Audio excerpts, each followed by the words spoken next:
Matapos ang higit sa 2 buwan, ang dating simpleng pader na ito sa kahabaan ng Quesada Road, Baguio City, nabigyan ng kulay at buhay.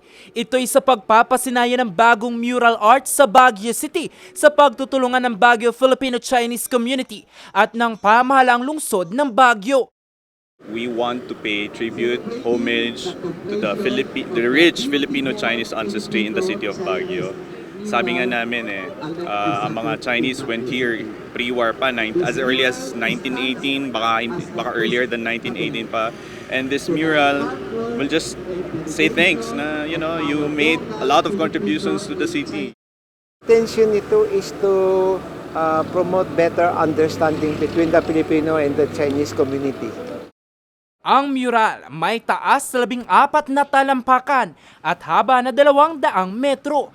Ipininta sa mural ang mga cultural icons ng China at Cordillera gaya ng panda, Peking Opera, Ifugao Hat, Lion Dance, Benjan Dance at iba pa. Isa sa mga nag-volunteer na artist dito si Jamil. Anya, espesyal ito sa kanya base sa kanilang naging karanasan sa pagbuo nito kasama ang iba pang artist.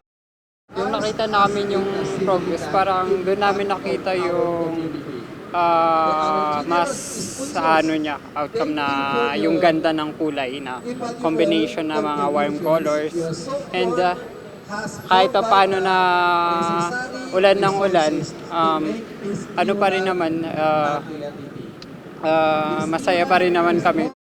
Ikinatuwa rin ito ni Councilor Leandro Yangot na isa rin sa mga nagsusulong ng sining sa lungsod.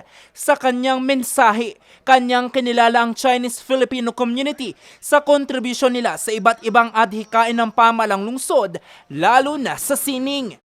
We would love the Baguio community to take part. That's why we are encouraging and inspiring everyone to take part in this very worthy program.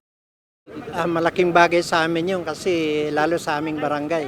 Napakagandang yan, sa mga pang-attract ba sa mga tourists. Tapos napaganda itong wall ng namin ng isa sa mga main road ng barangay namin.